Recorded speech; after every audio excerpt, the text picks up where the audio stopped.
During my son's wedding, his bride whispered to me, "Buy us a house, or I'll lie and say I'm pregnant with your child." I calmly stood up, put my hand in my pocket, and took out something that made her scream. She wanted wealth, but the result she got will make her regret it for the rest of her life. Before you start jumping, subscribe to the channel. I'm Marian Blake, 62 years old, and tonight I'm going to tell you something that still keeps me awake some nights. It's not a pretty story, but it's mine. And if it helps even one of you see the signs I missed at first, then it's worth the ache in my chest every time I say her name. It started on a Tuesday in late March. I remember, because the desert was just starting to bloom, those little yellow brittlebush flowers popping up along the driveway like they were trying to cheer me up. I was in the kitchen of the house my late husband Tom and I built 35 years ago, wiping down the granite island for the third time that morning. Tom's been gone 8 years now, and some habits die hard. The house still smells faintly of lemon oil and the cedar from the furniture I sell in my 4 showrooms here in Phoenix. People think money smells like new leather. Really, it smells like polish and hard work. My phone buzzed on the counter. Evan, my only child, 35, gentle as a lamb, works in commercial real estate downtown. He's the kind of man who apologizes to the door if he bumps into it. I smiled before I even answered. Mom. His voice cracked on the single word. I'm getting married. My dish towel stopped mid-swipe. Married? Evan hadn't mentioned a girlfriend well, ever, not seriously. He dated, sure, but he always said he was waiting for the right one, the one who'd fit into our little world without trying to change it. That's wonderful, honey, I said, keeping my voice steady. Who's the lucky girl? Her name's Lena Hart. She's pregnant, Mom. We're doing the wedding in 2 weeks. 2 weeks! The words landed like a dropped tray of crystal. I felt the blood leave my face, but I didn't let it show in my voice. Pregnant. Oh, Evan. I meant it to sound happy, but even I heard the wobble. He rushed on, the way he does when he's nervous. I know it's fast, but when you know, you know. She's amazing, Mom. You'll love her.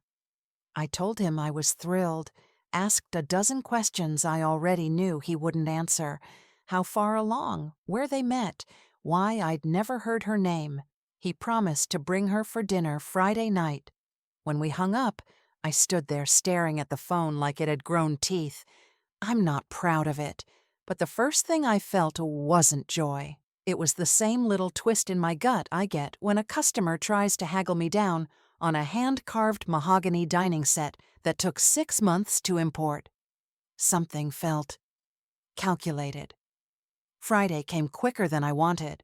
I spent the whole afternoon in the dining room, setting the table with the antique Limoges my mother-in-law gave me the week Tom and I got engaged.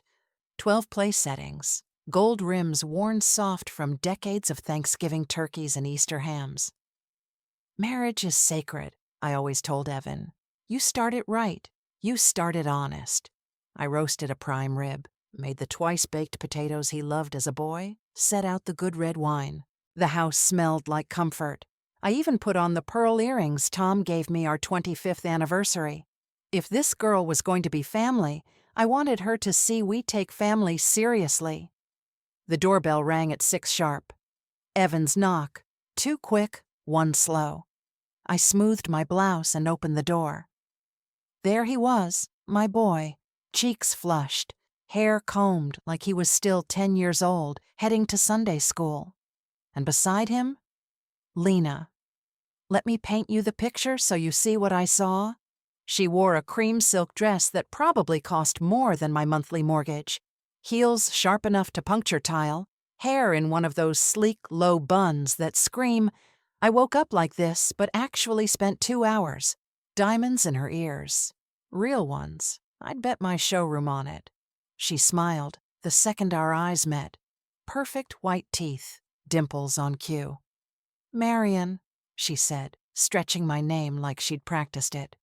Evan's told me so much. This house is stunning. She stepped inside before I could invite her, eyes already moving over the travertine floors, the hand-painted Talavera tiles, the walnut china cabinet that's been in Tom's family since 1920. Her gaze flicked like a security camera. Evan hugged me tight. "Mom, you look beautiful." I kissed his cheek, whispered, "You too, baby," and turned to Lena with my hand out. She ignored it and went for the double cheek air kiss, the kind you see on reality TV. Her perfume was heavy, oud and something sharp. It clung to the air like smoke. Dinner started fine. I'd set them across from me so I could watch both faces. Evan couldn't stop grinning. Every time Lena laughed, he lit up like a kid who'd won the science fair. She asked for a tour before we even sat down. I just have to see the rest. It's like a magazine. So I walked them through the living room, the study, the sunroom where the light hits the mesquite floors just right in the afternoon. She snapped photos on her phone. Not of us, of the furniture. "This cabinet is to die for," she said, zooming in on the mother-of-pearl inlay. "And that clock. Antique, right? What a statement piece." Click, click, click. I smiled politely. "Family pieces. They mean more than money." She nodded, like she understood, but her eyes were already on the next thing. We finally sat. I carved the roast, passed the potatoes. Evan talked about work, about how Lena had helped him close a big strip mall lease. Lena chimed in with numbers, square footage, cap rates, like she'd been in real estate for years. I raised an eyebrow at Evan. He just beamed. Then the questions started. Lena set her fork down, dabbed her lips with the linen napkin. "So, Marion, 4 showrooms now, right? That must bring in, what, 8 figures a year?" I felt Evan tense beside her. I kept my voice mild. "We do all right. Enough to keep the lights on and the craftsmen paid." She laughed, light and tinkling. "Modest. I love it. And this neighborhood. Paradise Valley adjacent, yes? Homes here start at what, 2 million? Evan jumped in. "Lena's just curious, Mom. She's thinking about schools, safety." "Exactly," Lena said, laying a hand on her still flat stomach. "With the baby coming, you want the best. Do you usually help your kids buy their first house, or grandkids?" She smiled again, but it didn't reach her eyes. "I mean, a little one deserves space, don't you think?" My fork paused halfway to my mouth. The room felt 10 degrees colder. I set the fork down slow. Evan rushed to fill the silence. "What Lena means is she's excited about the future. We both are." Lena tilted her head. "Of course, just practical stuff. Paradise Valley would be perfect. Gated, top schools. I'm sure you want your grandchild safe." "Safe?" The word hung there like a threat wrapped in velvet. I looked at my son. His knuckles were white around his water glass. He wouldn't meet my eyes. The rest of the meal passed in a blur. Lena asked about revenue streams, about whether I'd ever franchise, about the resale value of the antique clock. Each question landed like a pebble in a pond, rippling out farther than the last. Evan kept trying to steer us back to baby names, to the honeymoon they hadn't planned yet, but Lena's gaze kept drifting to the crystal decanters, the original oil painting over the fireplace, the sub-zero fridge humming quietly in the kitchen. When they left, Evan hugged me hard on the porch. "See, Mom, she's perfect." Lena waved from the passenger seat of his BMW. "Thank you for a lovely evening, Marion. We'll talk soon." The taillights disappeared down the cul-de-sac. I stood there a long time, arms wrapped around myself even though the night was warm. Inside, I cleared the table alone. The Limoges clinked too loud in the silence. I scraped Lena's barely touched plate into the trash, wiped the lipstick smudge from her wine glass. Every motion felt heavy, like I was moving through water. Upstairs, I tried to sleep. The ceiling fan spun lazy circles, pushing the air around but not cooling anything. My mind replayed every word, every glance. I've been in business 30 years. I know when someone's taking inventory. At 2:17 a.m., I sat up, heart pounding. I reached for my phone on the nightstand. Noah, I texted my old friend from the bank. Need a favor. Discreet. Background on Elena Hart. As much as you can get. I hit send before I could talk myself out of it. Then I lay back down, stared at the dark, and felt the first real crack in the life I thought I'd built so solid. My boy was slipping through my fingers, and the woman holding the rope had $signs in her eyes. I didn't sleep again that night. The next morning, I was at my desk before the sun cleared the saguaros. My coffee had gone cold while I stared at the reply from Noah Pierce. He'd answered my 2 a.m. text with one line. Coffee, 9 a.m., usual place. No questions. That's why I trusted him. He'd been Tom's college roommate and never once tried to sell me a mortgage I didn't need. I met him at the little cafe on Camelback, the one with the cracked vinyl booths and the waitress who still calls me Hun. Noah slid a plain manila folder across the table like it was a menu. "You sure you want this?" he asked. His eyes were kind but tired. I nodded. "She's marrying my son in 12 days. He sighed, pushed the folder closer. "Then you need to see it." I opened it right there. First page. Eviction notice. Lena Hart, Unit 1204, The Lux on Scottsdale Road. Final notice. 3 months unpaid rent, $18,000 owed. Luxury building, the kind with a doorman who wears white gloves. She'd been locked out 6 months ago, belongings boxed and left in the lobby. My stomach turned, but I kept flipping. Credit reports next. $42,000 in revolving debt, 6 maxed out cards. 2 collection agencies had filed suits in Maricopa County. 1 judgment already entered, $9,400 plus fees. I recognized the spa logo on her last W-2, Desert Orchid, high-end place in Kierland. Salary, $48,000 a year before tips. Tips don't buy Birkin bags. Noah leaned in. Scroll to the socials. I did. Instagram grid full of champagne flutes on private jets, steak dinners at Mastro's, weekend getaways to Cabo. Hashtags. Blessed Jazz living my best life. The dates lined up with the eviction. She'd posted from the rooftop bar of the very building she'd been tossed out of. "There's more," Noah said quietly. He slid a second folder.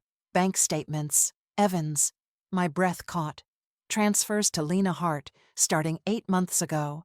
5,000 here, 10 there. One lump, 50 grand labeled investment opportunity. Another, 35, moving costs. Total, $312,000 in 9 months. Evan's savings account was down to $847. I felt the blood drain from my face. He never told me. Noah's voice dropped. There's nightlife, too. She ran with a crowd out of Old Town, guys tied to some rough loans, bouncers at Maya, Axis, they know her name. She'd roll in at midnight, leave at sunrise, always on someone else's tab. I closed the folders. The cafe noise faded to a hum. Drowning in debt. Fake lifestyle. My son's money gone. Pregnant out of nowhere. Wedding in 2 weeks. The pieces clicked like a deadbolt sliding home. That night, I asked Evan to come over. No Lena, just us. He showed up in the same anxious hurry he'd had since he was 8. Worried, he'd kept me waiting. I poured him iced tea. Sat him at the kitchen island where he used to do homework. "Evan," I started, voice steady as I could make it. I had Lena looked into. His face hardened instantly. "Mom, hear me out." I laid the papers between us like evidence in a trial. Eviction, debts, the transfers, his name on every line. "She's broke, honey. She's been sued. She's living way beyond anything she earns, and she's taken over $300,000 from you." He stared at the numbers. His jaw worked, but no words came. I kept going, gentle but firm. "The baby, the rush to marry, it's not about love, Evan. She's fixated on what we have. The house, the business, Paradise Valley." She asked about all of it at dinner. He shoved the papers away. "You don't know her. You see a pretty girl and assume the worst." "I see a pattern," I said. "Debt, lies, my son's life savings gone. I'm trying to protect you." His laugh was bitter. "Protect me? You scrutinize everyone I date. You can't stand me happy with anyone but you." "That's not—" "You're controlling." He stood so fast the stool scraped the tile. "Lena loves me. She's having my child. And you dig up dirt because she's not from your country club?" "Evan, look at the transfers. Your money—" "She needed help. I wanted to give it." His voice cracked. "Stop trying to run my life." I reached for him. "I'm your mother." "Yeah? Then act like it and be happy for me." He grabbed his keys. "Stay out of our wedding. Stay out of our lives." The door slammed. His truck roared down the street. I stood in the sudden quiet, papers scattered like fallen leaves. My chest hurt so bad, I thought it might be a heart attack, but it was just the weight of knowing. If I pushed harder, I'd lose him. If I didn't, she'd destroy him. I sank onto the stool, stared at the eviction notice until the letters blurred. My boy was gone, blinded by a woman who saw him as a bank account with legs, and I was alone with a choice that could break us both. 3 days after Evan slammed my door, my phone started lighting up with texts I didn't recognize. Unknown number, but the preview said, "Lena." I let the first one sit, then another. By the 10th, I opened it. "Can we talk? Just us. I know you're upset. For Evan's sake, please." I stared at those words until the screen dimmed. My gut said no, but my heart, my stupid, aching heart, said maybe she'd come to apologize. I typed back, "Tomorrow, 2 p.m., my house." No Evan. She showed up in a pale pink sundress, hair in soft waves, clutching a little bouquet of grocery store daisies like a peace offering. "Marion," she said, voice syrupy, "I'm so sorry about dinner. I get nervous, and I talk too much about money when I'm thinking about the baby." She laid a hand on her stomach, still flat, and gave me this shy smile that might have worked on someone who hadn't seen the bank statements. I took the flowers, set them in a vase without water. "Sit," I said.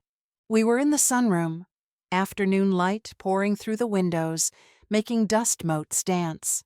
She perched on the edge of the wicker chair like she was posing for a photo. For 5 minutes, she was all sweetness. How excited Evan was, how she wanted us to be close, how she'd always dreamed of a big family. She even teared up a little, dabbing at her eyes with a tissue she pulled from her purse. I nodded, let her talk, kept my face neutral. Then her smile shifted, sharpened, and the air in the room changed. "Here's the thing," she said, leaning forward, elbows on knees. "We need a house. Paradise Valley, paid in full. You can afford it. Evan deserves to start his family right. You want your grandchild safe, don't you?" I felt the air leave the room. "You're asking me to buy you a home."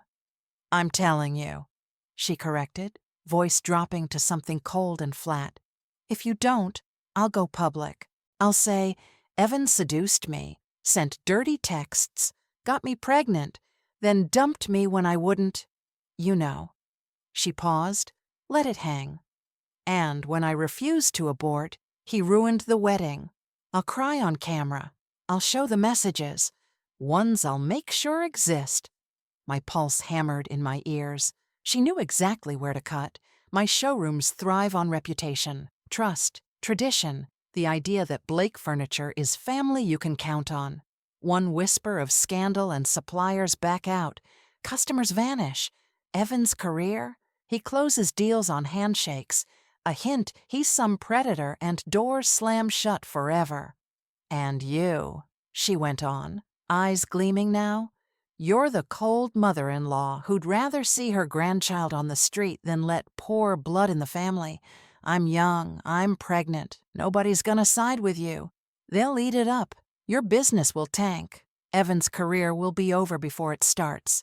One post, and it's done." I stood. "Get out!" She didn't move. "You have until Friday. Wire instructions will follow." She stood, smoothed her dress, and walked to the door like she owned the place. "Think of the headlines, Marion." Wealthy matriarch threatens pregnant fiancé. I closed the door soft behind her. Didn't slam. Slamming would have felt too good. That night, the posts started. Instagram, TikTok, a Facebook page she must have set up weeks ago. Elena and baby Blake. First one, a blurry sonogram photo. Could have been anyone's. Captioned, "Excited to marry the love of my life," until his mother said I'm unworthy because I don't come from money. She threatened to kill me if I spoke up. Pray for us. Hashtags: Toxic Mill, Classism, Protect Pregnant Women. By morning, it was everywhere. Comments poured in. Thousands. Rich people are the worst. Hope she loses everything. That poor girl. My name trended locally. A news van parked across the street. My phone rang off the hook. Reporters, old friends, suddenly concerned. Business partners canceling meetings. One supplier I've used for 20 years texted, "Need to pause our contract until this blows over. Sorry." The showrooms felt like ghost towns. Customers browsed, whispered, left without buying. A longtime client pulled a 6-figure order, said her husband saw the posts, didn't want the association. Revenue dropped 20% in a week. I walked the floors in a daze, touching the dining sets nobody sat at anymore, straightening pillows that didn't need it. Neighbors stopped waving. The country club brunch I hosted every spring? Cancellations flooded my inbox. Someone spray-painted "Baby Killer" on my mailbox. I scrubbed it off at midnight with bleach and a toothbrush so Evan wouldn't see it if he ever came back. I didn't post a word. Didn't call a lawyer yet. Didn't cry in public. Inside, I was a storm, but outside, I was stone. Every cruel comment, every lost sale, every sideways glance, it all carved deeper. But I kept silent, because silence is power when you're gathering ammunition. Late one night, alone in the study with the folders Noah gave me spread across the desk, I stared at the eviction notice, the debt judgments, the photos of Lena grinning in clubs while collectors hunted her. Public opinion was a weapon she swung like a pro. Fine. If I couldn't win there, I'd win with proof nobody could twist. I closed the folders, looked out at the dark desert beyond the windows. Somewhere out there, my son was sleeping next to a liar who just declared war on everything I'd built, and I decided if she wanted a battlefield, I'd give her one she couldn't fake her way out of. The smear campaign had teeth, and they were sunk deep into my life. I stopped answering the door, let the landline ring itself hoarse, and told every showroom manager the same line. Family emergency? Handle it. Then I locked myself in the study with the blinds drawn and turned the dining room into a command center. The big mahogany table, my pride, hand-carved in Guadalajara, was buried under printouts, sticky notes, and 3 laptops humming like angry bees. Noah's folder sat in the middle like a Bible, but I needed more than financials. I needed the whole rotten picture. I started with the clubs. Maya, Axis, Riot Room, names that sounded like headaches to me, neon-lit dens I'd never set foot in. But Tom had friends who had. He used to laugh about keeping tabs on the wild side, for business, making sure our furniture ended up in the right VIP lounges. I called Rico first, the head bartender at Maya, a guy with slicked-back hair and a memory like a steel trap. He still owed me for fronting bail money for his nephew 10 years back.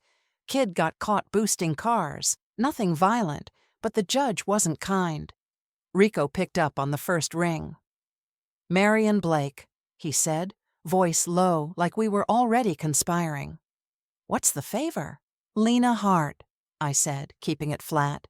Blonde, loud, always with the high rollers. Early 20s, designer everything. Pregnant now, or says she is. Rico snorted. "Oh, I know Lena. Queen of the Bottle Parade. Give me 2 hours. 97 minutes later, an email pinged. Subject line blank, attachment heavy. I opened it in the dark study, the glow of the screen cutting shadows across the walls. 32 security stills, time stamped over 6 months. First one, 1:14 a.m. Lena in a silver mini dress so tight it looked painted on, arms wrapped around a guy with a teardrop tattoo under his left eye, both of them grinning at a table littered with empty $800 bottles of Ace of Spades. The foam still clung to the rims like dirty snow. Next frame, 1:27 a.m., same night, Lena leaning over the table, credit card in hand, snorting a thin white line off the marble while a bouncer pretended not to see. Her eyes were wide, pupils blown, lips parted in a laugh that looked more like a snarl. I clicked through them, like a horror flip book. 2:03 a.m., Lena on the dance floor, grinding against a man old enough to be her dad, his hand possessive on her hip while she threw her head back, blonde hair whipping like a flag. 2:41 a.m., VIP booth, Lena perched on another guy's lap, popping a pill from a tiny baggie, washing it down with champagne straight from the bottle.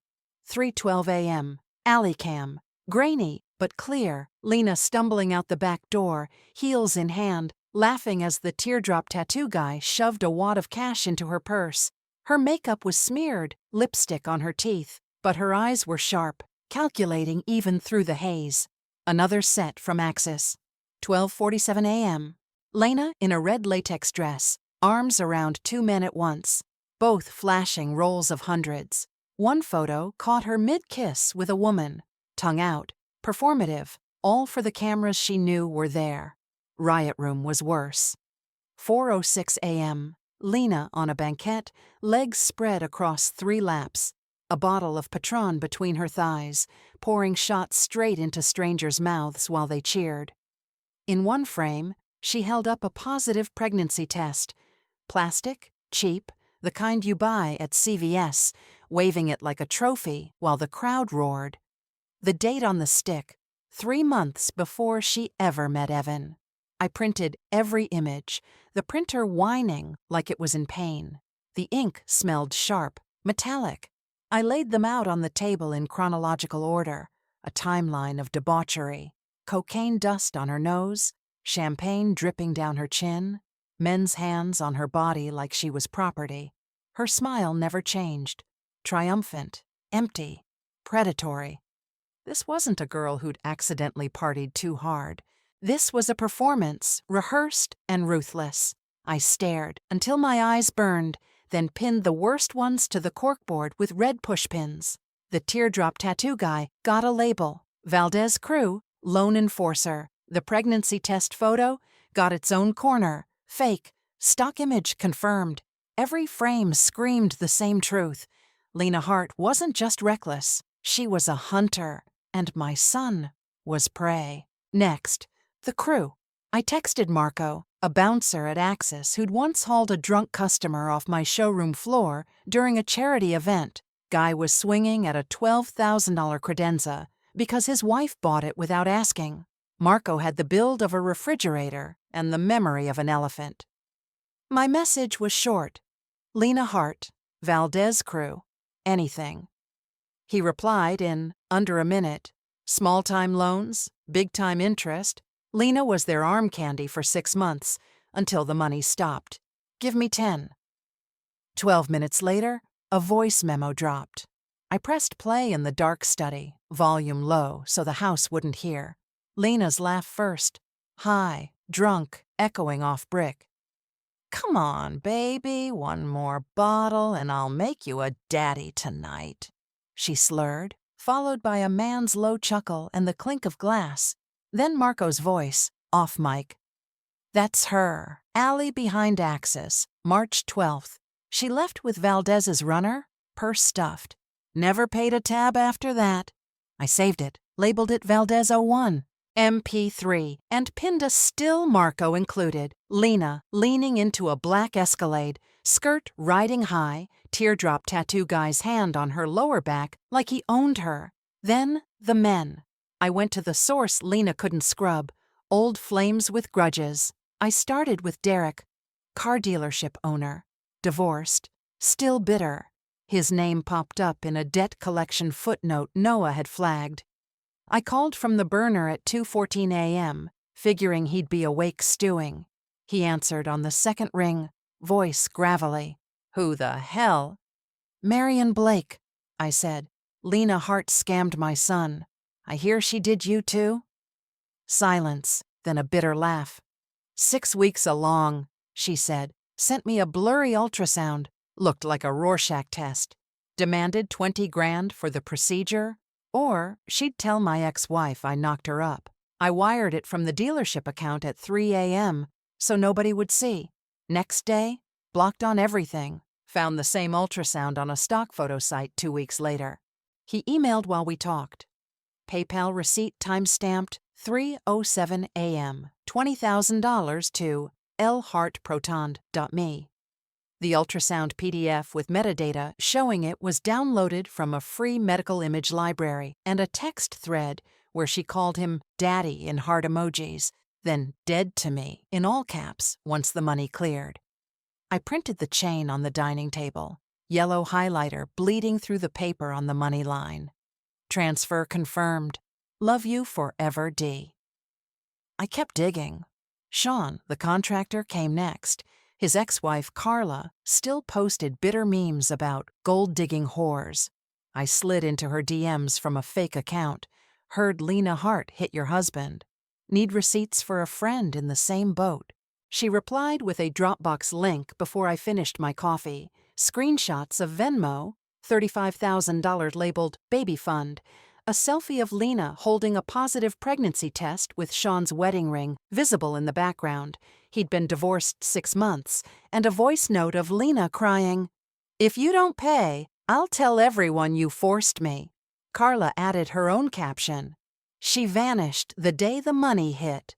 Never even met her in person."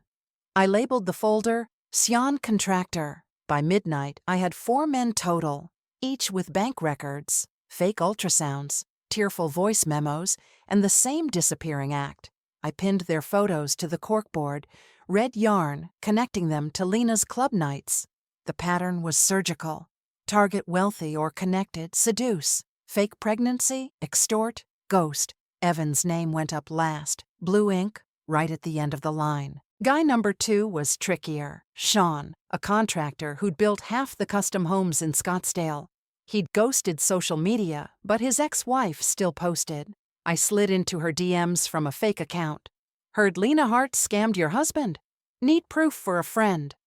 She sent a Dropbox link within the hour, screenshots, Venmo records, a fake positive pregnancy test photo. Sean had paid $35,000 too. Keep it quiet. Same pattern. By Tuesday, I had 4 victims, a corkboard wall strung with red yarn, and a timeline that looked like a horror movie storyboard. Every arrow pointed to the same con.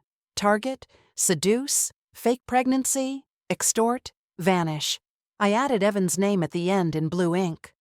My boy, the final mark. Wednesday night, 4 days before the wedding, I texted Lena from the burner. "I've reconsidered.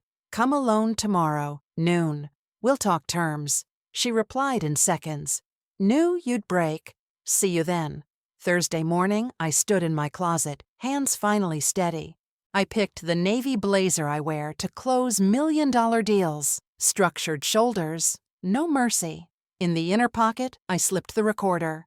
Black, smaller than a tube of lipstick, voice-activated, 90 hours of battery.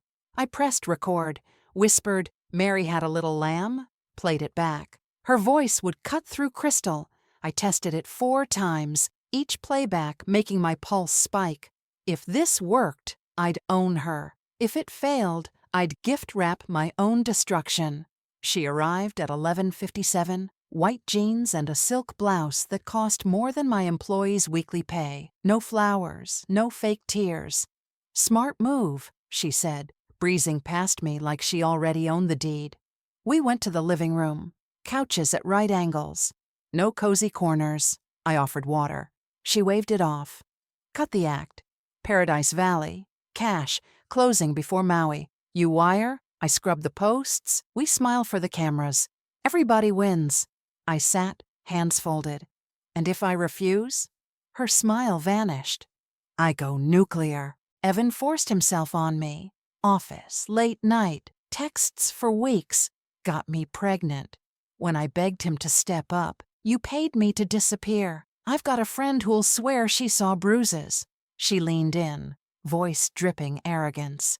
If you don't buy us the house, I will say the baby is your son's and that he raped me.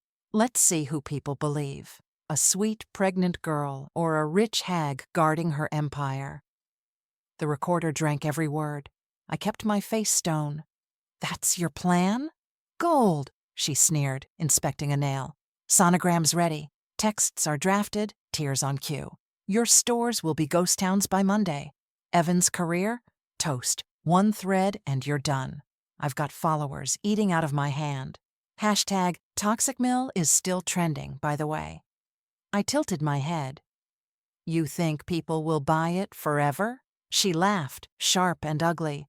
They already did. You're yesterday's villain. I'm the poor knocked-up fiancé. Add rape, you're radioactive, suppliers will bail, neighbors will spit. Your precious reputation will crumble like cheap particle board. She stood, towering in her heels. $8.50 closing price. Pick the lot. I don't care. You've got till tomorrow night. Don't make me post the rape story, Marion. It'll trend for months. I'll be on every morning show, belly out, tissues ready. You'll be the monster who tried to buy silence. She paused at the door, tossed over her shoulder. Oh, and tell Evan I said hi. He's putty. Believes every sob story I feed him. Men like him are my specialty. She left without a backward glance. Door clicked. I waited 60 seconds, then eased the recorder out. Stop. Playback. Her voice, venom sharp, every threat crystal, arrogance dripping from every syllable. I played the rape line 3 times, bile rising, but the proof was ironclad. I copied the file to 4 drives, emailed backups to dummy accounts, printed a transcript in 12-point font. Then I sat at the kitchen table, recorder in my palm, the thick cream wedding invitation beside it. Gold foil, their names intertwined. 1,000 guests expecting fairy tale vows. Playing this at the wedding would gut Evan in front of everyone he knew, expose his blindness to every friend, colleague, cousin. It could shatter him beyond repair. Staying quiet would let Lena sink claws deeper, bleed us dry, maybe ruin him slower. I traced the embossed date with my thumb. The risk was a cliff drop. I looked from the tiny black device to the elegant card and made the choice that could either save my son or blow his world apart. Saturday dawned hot and merciless, the kind of phoenix sun that turns glass into mirrors and asphalt into tar. I drove to the Royal Palms Resort alone, the recorder tucked in my clutch like a loaded gun. The parking lot was a sea of luxury cars, Bentleys, Teslas, a few vintage Rolls for show. Valets in white gloves swarmed like ants on sugar, directing limos under palm fronds dripping with fairy lights. Over 1,000 guests, the invitation had boasted. Reporters, too, cameras flashing from behind velvet ropes, drones buzzing overhead for aerial shots of the miracle wedding. I stepped out in my navy suit, pearls tight at my throat, and the chaos swallowed me. The grand ballroom entrance looked like a magazine spread. Arches of white orchids cascading 10 feet high, crystal chandeliers imported from Italy, a carpet of rose petals leading to an altar framed in gold leaf, ice sculptures melted slowly in the heat, swans, hearts, a giant stroller for the miracle baby, Lena's vision of perfection. Every detail screaming money, innocence, happily ever after. Staff in black ties rushed with clipboards, adjusting place cards embossed with their monogram. A string quartet rehearsed Pechelbel under a canopy of twinkling lights. It was beautiful. It was a lie. I slipped through the service doors, the ones marked staff only, heels clicking on polished concrete that gave way to the muffled chaos of the kitchens. Stainless steel counters gleamed under harsh lights. Chefs in crisp whites plated caviar on mother-of-pearl spoons, arranging microgreens with tweezers like surgeons. The air smelled of truffle oil and panic. Someone shouted, Plate the foie. As a tray of gold-dusted macarons nearly toppled, I kept moving, clutching my navy blazer tight, the recorder a cold weight against my ribs. The corridor opened into the pre-function hall, and the glamour hit like a slap. Guests milled in a sea of silk and diamonds. Women in gowns that cost more than my monthly payroll. Men in bespoke tuxes with pocket squares folded into perfect peaks. Champagne flutes clinked in a constant chime. Laughter too loud, too forced, the kind that comes from open bars and social climbing. A string quartet warmed up in the corner, violins sawing through the noise.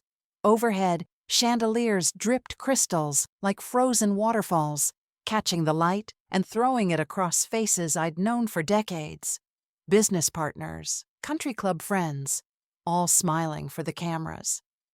I spotted Evan near the bridal suite hallway, half hidden by a tower of white roses. He looked radiant under the photographer's flash. Tailored tux hugging his frame, hair slicked back, smile wide and practiced. But I saw the cracks up close, eyes red-rimmed like he'd cried in the mirror, hands trembling as he fumbled with his onyx cufflinks. He hadn't slept, maybe hadn't eaten. A groomsman, college buddy, I think, clapped his shoulder too hard. "Smile, man. This is your day." Evan's grin faltered. He caught my eye across the crowd and waved, started toward me, weaving through guests. "Mom!" His voice cracked on the word, raw underneath the cheer. "You made it." I was worried. "Evan, line up." The groomsman barked, yanking him back by the elbow. "Photos, now. Bride's orders." "But my mom?" "Later, dude. Lena's freaking about the timeline." The groomsman shot me an apologetic shrug, but his grip didn't loosen. Evan let himself be pulled away, throwing me one last look. Part plea, part pride. "Later, Mom. Promise." His voice barely carried over the quartet. He had no idea what was coming. Reporters hovered at the edges like vultures in blazers, cameras slung around necks, microphones at the ready. One, a woman with a severe bob and a Channel 9 logo, spotted me and pounced. "Mrs. Blake, quick quote on the miracle baby?" She thrust the mic forward, red light blinking. "How does it feel welcoming a grandchild so soon after the engagement?" I smiled politely, the kind I give difficult customers. No comment. Another pushed in, younger, eager. "Lena's posts mentioned family tension. Any truth to the rumors? Sources say you threatened her. Care to respond?" Flashes popped, blinding. A third chimed in. "The bride's calling it a Cinderella story. You funding the honeymoon?" I kept walking, heels steady. "Enjoy the wedding." They trailed me for 10 steps, shouting over each other. "Mrs. Blake, one quote. Is the baby a boy or girl?" Until security finally herded them back. They wanted sound bites for the fairy tale. They'd get something else. I found a quiet alcove near the gardens, clutch in my lap, recorder, heavy inside. My fingers brushed the play button through the lining. Play it now, and 1,000 people hear Lena demand $850,000, threaten rape lies, call my son stupid. Evan's humiliation would be instant, total. His vulnerability laid bare for every colleague, childhood friend, business partner. The family name dragged through fresh mud. Our showrooms might never recover. He might never forgive me. But silence? Silence meant Lena won. She'd marry him today, bleed him tomorrow, destroy him slowly while smiling for the cameras. I closed my eyes, saw his face at 10 years old, asking if he was good enough. My duty as a mother wasn't to shield him from pain, it was to save him from poison. The ceremony was minutes away. Guests filed into the ballroom, seats filling under a ceiling draped in silk. I stood, legs steady, and walked against the tide, past the altar, past the floral arch, toward the sound control booth tucked behind a service door. The tech inside was young, headphones around his neck, checking levels on a massive console. "I need the main speakers," I said. voice calm but firm. He blinked. "Ma'am, we're locked for the processional. Now." I placed a folded 100 on the board. "Play this." I handed him a USB drive. Backup of the recording, labeled music. He hesitated, saw my face, plugged it in. "What is it?" "You'll know." Pushback came fast. A coordinator burst in, whispering about timelines. I didn't budge. "Do it, or I call security on you for tampering." He hit play. The sound technician hits play. Guests turn toward the speakers as Lena's voice begins to echo through the hall. The first notes of the processional violin, soft, soaring, meant to herald Lena down the aisle, faded into a strange electronic crackle. Then her voice boomed through the hall, cold and clear, amplified by every hidden speaker in the floral arches. "Paradise Valley, full cash, closing before Maui. $850 closing price? Pick the lot, I don't care." Gasps rippled like wind through wheat. 1,000 heads swiveled in perfect unison. Tuxedoed shoulders, sequined gowns, phones already rising. The air itself seemed to tighten. "If you don't buy us the house," Lena's recorded voice continued, venom dripping, "I will say the baby is your son's and that he raped me. Let's see who people believe, a sweet pregnant girl or a rich hag guarding her empire." A collective inhale sucked the oxygen from the room. Someone's champagne flute slipped from manicured fingers and shattered on the marble, crystal exploding into 1,000 shards that glittered like ice under the chandeliers. No one bent to clean it. The recording rolled on, merciless. Her demands for the $850,000 house echoed again, layered with threats to fabricate rape accusations, using the pregnancy as leverage. Every word sharp as glass, slicing through silk. Then the darker layers unfolded. Criminal groups, constantly partying wildly, sleeping with many men, scamming them, getting pregnant and abandoning them. The phrases hung in the air like smoke, curling around the ice swans, wilting the orchids. I stood frozen near the booth, heart hammering against my ribs, watching faces crumple in real time. Mrs. Hargrove, country club president, pearls the size of marbles, pressed a gloved hand to her mouth, eyes wide as saucers. A tech CEO I'd sold a dining set to last year turned to his wife, whispering, "That's the girl from the posts?" His wife nodded, horrified. Phones flashed, reporters zooming in on Lena at the altar, veil trembling, bouquet clutched like a shield. The final blow landed like a guillotine. Lena's voice, smug and laughing. "He's an easily manipulated target. He's so stupid, he believed I was pregnant without even needing a test." Silence crashed down. No clinking glasses, no whispers, just stunned, heavy quiet that pressed on the eardrums like water.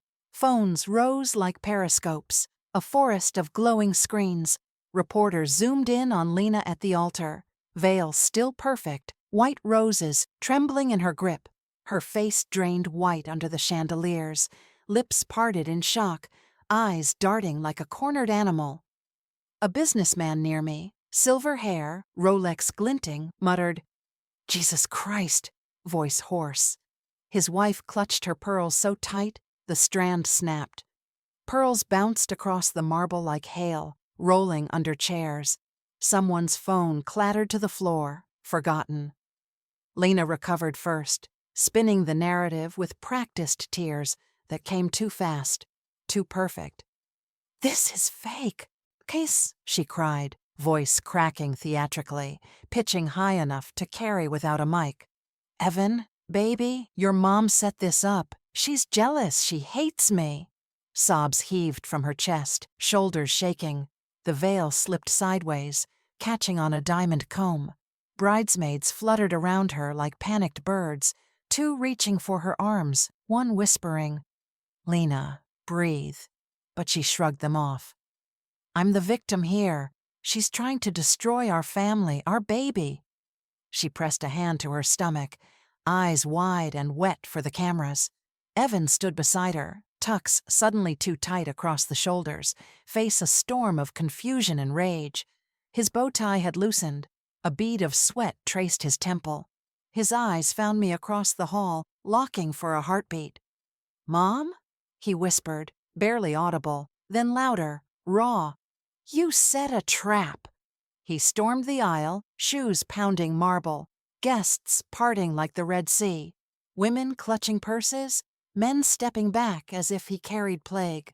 That recording could have been edited, AI, deepfake, anything. "You always do this. You can't let me have one thing." I stepped forward, hands open.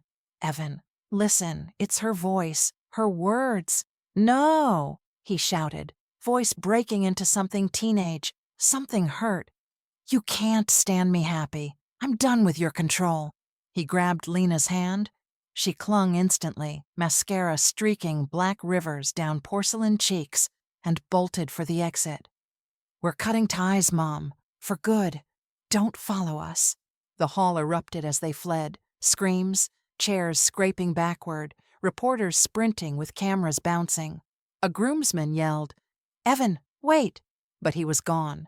The cake toppled as someone shoved past the dessert table. Tears of fondant slid into a sugary avalanche. Orchids were trampled under patent heels, white petals crushed into the carpet. The quartet's music stand clattered, sheet music scattered like confetti from hell. Lena's reputation shattered like the dropped flute, shards glittering under lights. But Evan still chose her, dragging her into the blinding sunlight while I watched my son walk away, the doors slamming behind them like a gunshot. 3 days after the wedding turned into a public execution, a knock came at 6:47 a.m. Sharp, official. I was still in my robe, coffee dripping slow in the pot, the house quiet except for the hum of the fridge. I opened the door to a young man in a cheap suit, clipboard in hand. "Marion Blake?" He didn't wait for confirmation, just handed me a thick manila envelope sealed with red tape. "You've been served." Then he was gone, footsteps crunching gravel down the driveway. I carried it to the kitchen island, the same spot where Evan used to do spelling tests under my watchful eye. The envelope felt heavier than paper should. I slid it open with a butter knife. Pages spilled out, legal cover sheet, summons, complaint. Evan Blake and Lena Hart, plaintiffs. V. Marion Blake, defendant. My son's name in bold, right beside hers. My stomach dropped, like I'd missed a step on the stairs. I sat under the pendant light, spreading the documents like tarot cards. Count I, intentional infliction of emotional distress. Count 2, defamation per se. Count the 3, tortious interference with business opportunities. They claimed the wedding recording caused severe and ongoing psychological trauma, destroyed Lena's burgeoning influencer brand, and tanked Evan's pending real estate commissions. Deals he'd supposedly lost because clients feared association with scandal. Prayer for relief, $500,000 in compensatory damages, plus punitives, plus attorney fees. Evan's signature at the bottom. Shaky loops. The E in Blake smudged like he'd pressed too hard. Lena's was flawless, a practiced flourish. I traced his handwriting with my thumb, remembered teaching him cursive at 8 years old, his tongue poking out in concentration. The ache was physical, a fist squeezing my chest until breathing hurt. The showrooms were already bleeding. Foot traffic down 40%, 2 major suppliers on pause, a longtime client canceling a 7-figure custom order with a terse email. Reputation concerns. Neighbors crossed the street when I walked the dog. Spray paint still scarred the mailbox. And now this, my boy's name on a lawsuit against his own mother. The phone started before 8. Sarah from the club, voice syrupy with pity. "Marion, darling, settle. Write the check, make it disappear. $500,000 is pocket change for you." My accountant, Mark, left a voicemail. "Trial's a circus. Pay them off quietly, protect the balance sheet." Even Noah texted from the golf course. "Cut losses. Preserve capital." They meant well, But every suggestion felt like surrender, like admitting Lena's lies were truth. My values, transparent business, marriage as sacred, family above everything, wouldn't bend for convenience. Justice wasn't a line item. By noon, I was in my study, blinds half drawn, recorder and backups on the desk like talismans. I called Grant Foster, the attorney who'd handled Tom's estate without losing a cent to taxes. His assistant put me through. "Grant, they're suing me?" Evan signed it. Silence, then a low whistle. "Send everything. My office, 2 o'clock."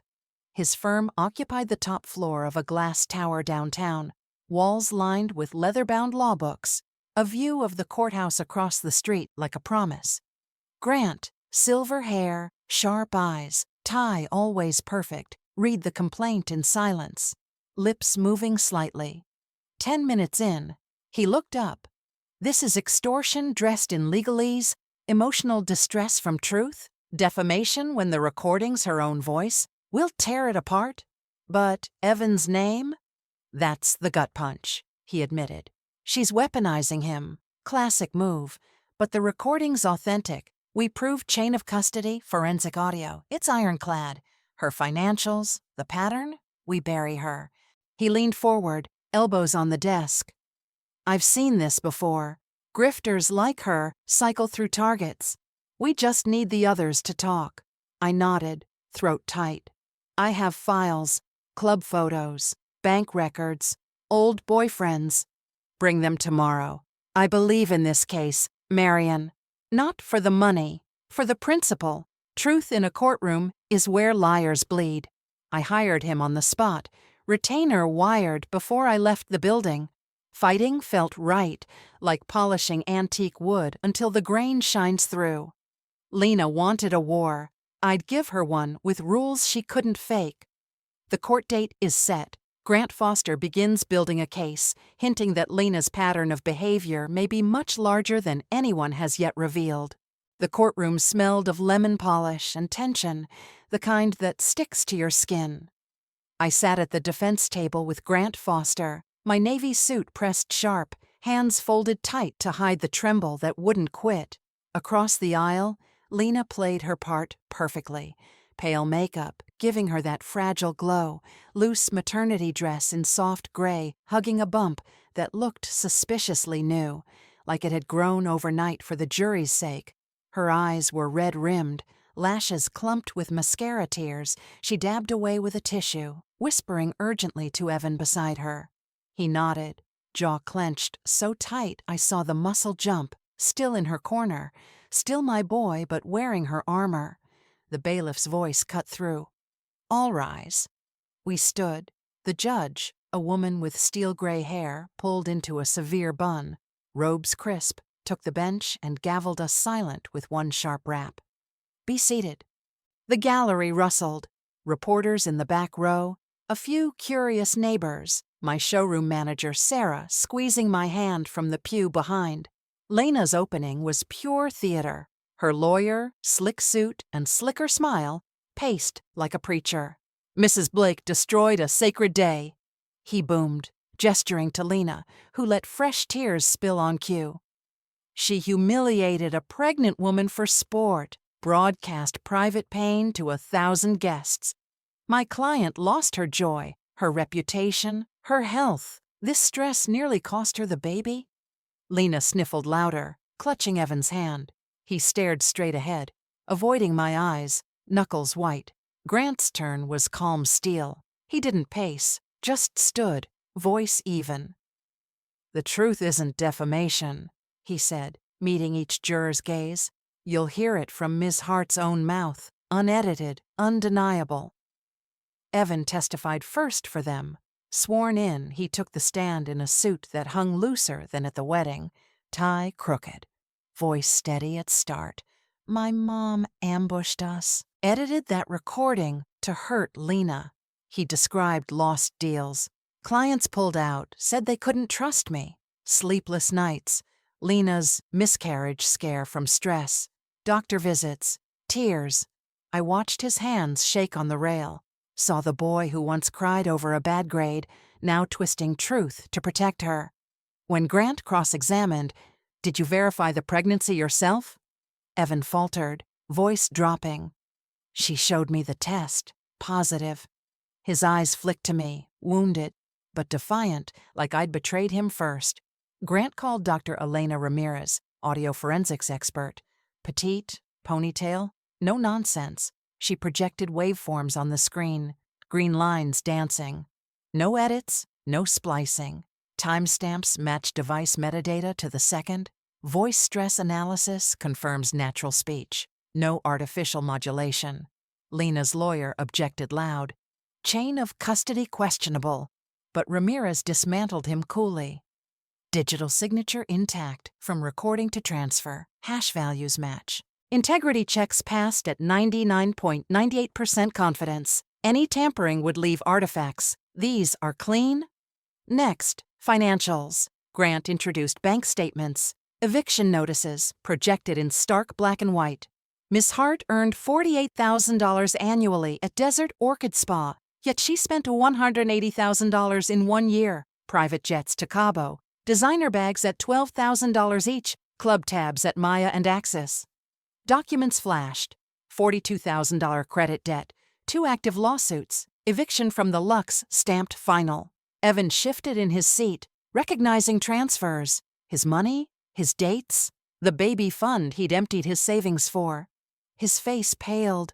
He leaned to Lena, whispering, That's my account." But she shushed him sharp, nails digging into his sleeve. Grant paused, letting numbers sink in like stones in still water.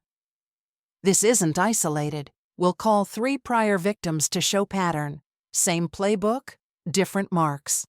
Lena's mask cracked. She gripped Evan's sleeve harder, hissing under her breath, "Stop him! Do something!" Her voice carried just enough for the front row to hear. The judge allows the 3 previous male victims to testify. Mason Lee took the stand first, lean in a charcoal suit that hung loose on his frame. Voice steady but edged with old anger that still simmered 2 years later. He adjusted the microphone, eyes flicking to Lena. She stared back, chin high, but her fingers worried the tissue in her lap.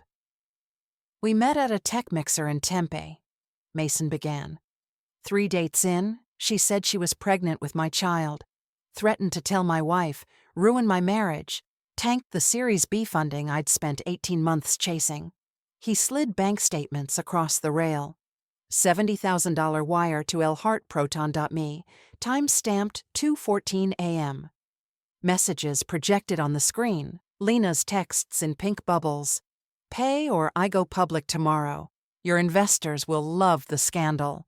Then a blurry ultrasound, metadata visible. She vanished the day the money cleared, blocked me on everything. Never saw her again until today. The jury leaned forward. One woman's pen stopped mid-note. Evan shifted in his seat, knuckles white on the bench. Carlos Vega followed, broader, real estate, tan fading under fluorescent lights. He wore a navy blazer, no tie, voice gravelly from too many sidewalks. "Met her at a networking event in Old Town. 3 weeks in, I'm pregnant. Demanded $150,000 for medical bills and a fresh start. Said she'd miscarry from stress if I didn't pay." He detailed the scheme slow, deliberate. Pregnancy claims, ultrasound from a clinic she never visited, money wired in 2 chunks, sudden miscarriage text. Then ghosted.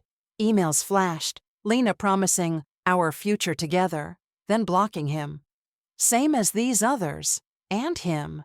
He nodded toward Evan, who flinched like he'd been hit. David Lang rounded it out, burly, apron tan lines still visible under his jacket collar. Restaurant chain owner, voice booming from years of kitchen commands. She waitressed at my Scottsdale location briefly, charming, always smiling for tips. One night, she cornered me after close, said I harassed her, got her pregnant, threatened an EEOC report, social media blast, picketers at every location unless I paid $30,000 hush money. Bank transfer projected, threatening voicemails played, Lena sobbing. "File charges or pay. I'll ruin you. He did. She quit the next day, cash in hand. Grant tied it tight, voice calm but relentless. Bank statements, messages, testimonies, identical pattern, target wealthy men or families, fake love, fake pregnancy, extort, disappear. Side-by-side timelines flashed on the screen. Mason's dates in blue, Carlos's in green, David's in red, Evan's in black, overlapping like venomous vines. Jurors leaned in. Lena's lawyer objected futilely. Speculative, but the judge overruled. The judge reviewed, face grim under the robe. She flipped pages, then looked up. Claims baseless. Lawsuit dismissed. Gavel cracked. Defendant pays plaintiff's legal fees. Case forwarded to prosecutor. Clear signs of fraud, extortion. She paused, eyes on Lena. Additionally, defendant compensates plaintiffs $1 million for damages, pain, suffering. Evan sat below, devastated, face ashen, eyes hollow as the gavel fell, shoulders slumped. He stared at the floor like it might swallow him. He finally saw it all. Every lie, every dollar, every man before him. Overwhelmed, he stood slow, chair scraping loud in the hush like a gunshot in church. His knees shook. The suit jacket hung loose on his frame now, tie askew. Turned to Lena. She reached for him, fingers clawing air, whispering frantic, "Baby, it's not true. They're lying." His hand moved fast, open-palmed slap cracking across her cheek with a sound that echoed off the wood-paneled walls. She reeled back into the bench, hand flying to her face, mascara smearing fresh black rivers down pale skin. "You bitch!" Evan choked out, voice raw, breaking on every syllable. All of it, every word, every dollar. "You used me." His chest heaved. Tears cut tracks through the sweat on his temples. "I sold my house for you, quit my job, sued my own mother, and you called me stupid." He laughed once, bitter, broken. "You were right." The courtroom froze, jurors gasping, bailiff half rising. Lena whimpered, "Evan, please." But he was already turning away, shoulders curling inward like a child who'd just learned the world was cruel. I quietly left, walked to the parking lot, waiting under the brutal sun, not knowing if he'd follow or turn away forever. The courtroom doors open behind Marion in the parking lot. Footsteps approach as Evan must choose between staying with the lie or returning to the mother he tried to destroy. The doors burst open behind me, metal banging hard on concrete like a starting gun. Footsteps, uneven, hurried, almost stumbling, crunched across the hot asphalt, echoing under the brutal Phoenix sun.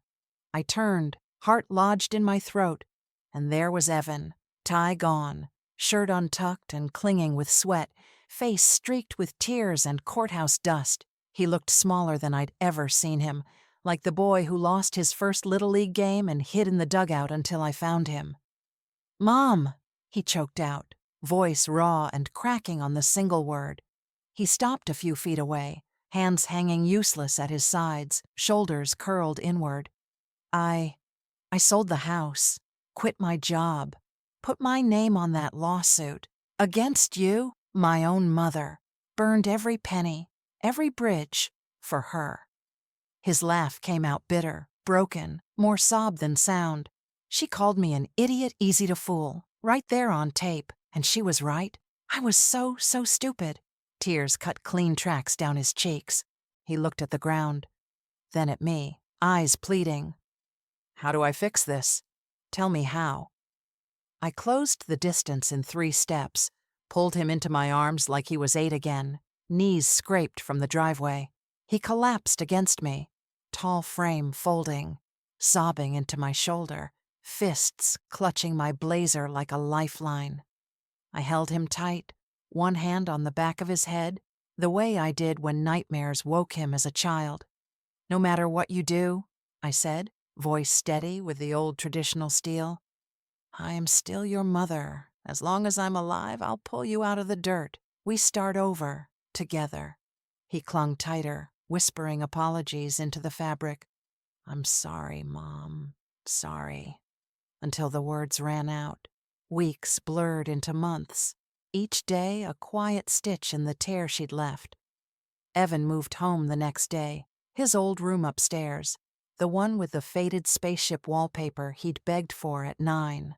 I cleared the guest room clutter myself, made space for the few boxes he brought, clothes, a laptop, one framed photo of us at his college graduation.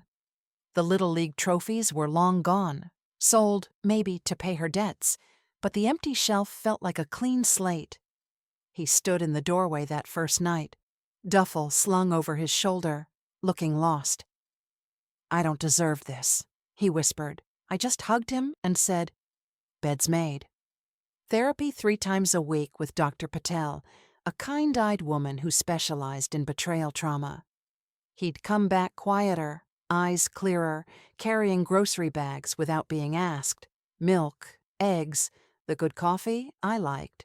Some sessions he'd sit on the porch afterward, staring at the saguaros until dusk, processing. Others he'd cook. Burnt the first attempt at spaghetti, laughed about it like he used to. "Guess I'm rusty," he'd say, scraping the pan.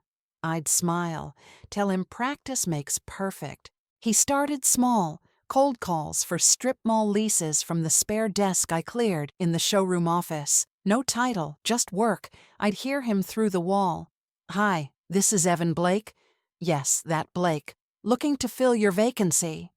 Voice steady, then shaky, then steady again. He earned every commission, step by painful step, rebuilding contacts one handshake at a time. Old clients hesitated. Heard about the wedding? But he'd show up early, blueprints rolled, numbers memorized. Closed his first deal in 6 weeks, a nail salon in Mesa. Came home with a $900 check, eyes shining. "It's not much," he said. I framed it anyway. Nights, we ate simple, roast chicken, green beans, the antique dishes from that first dinner now symbols of second chances. He'd set the table without prompting, fold napkins the way I taught him at 10, crisp corners just so. We'd talk about deals, therapy breakthroughs, the weather, no mention of her unless he brought it up.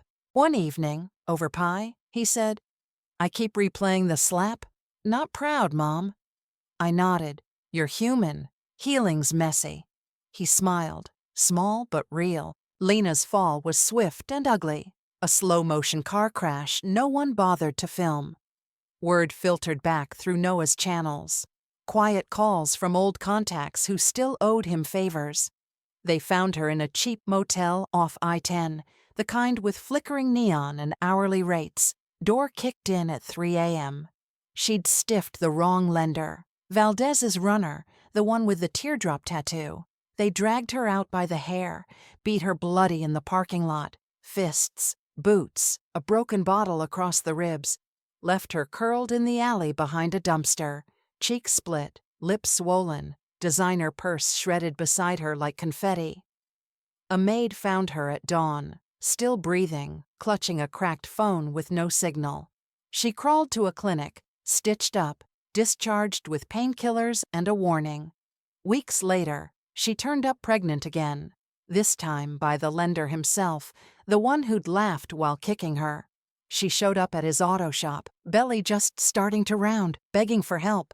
He denied it outright, grabbed her by the throat in front of his crew, slammed her against a stack of tires. "Trash, filth. Who'd claim that?" he sneered, spitting on the concrete. They beat her worse. Closed fist, no mercy, until she miscarried in the bathroom of a Circle K, blood on the tiles, no one calling 911. She vanished after. Rumors of a Greyhound ticket south, bought with crumpled 20s from a pawned necklace. A duffel bag, one change of clothes, no forwarding address. Gone. No social media, no sightings, just a ghost in the desert wind. We didn't chase her story. Our victory wasn't her ruin. It was the quiet evenings. Evan's laugh returning slow, the way he'd pause mid-sentence to say, "I was wrong, Mom, about everything." One night, Months in, we sat across the table. Same Limoges plates, candle flickering low. Evan looked at me, eyes steady for the first time in years. "I thought love meant blind trust," he said. "Turns out it means seeing clearly and choosing anyway. True revenge is not destroying the villain, but reclaiming the person you love and rebuilding life based on truth, not illusions." Hey friend, yes, you, right there. Did this story hit home? What city are you watching from? Drop it in the comments. I read every single one. If it moved you, hit that super thanks. It keeps stories like this coming. Thank you from the bottom of my heart for being here. On screen, 2 new real-life dramas I know you'll love. My channel's full of them. Subscribe so we don't miss the next one. See you soon. With all my love and respect.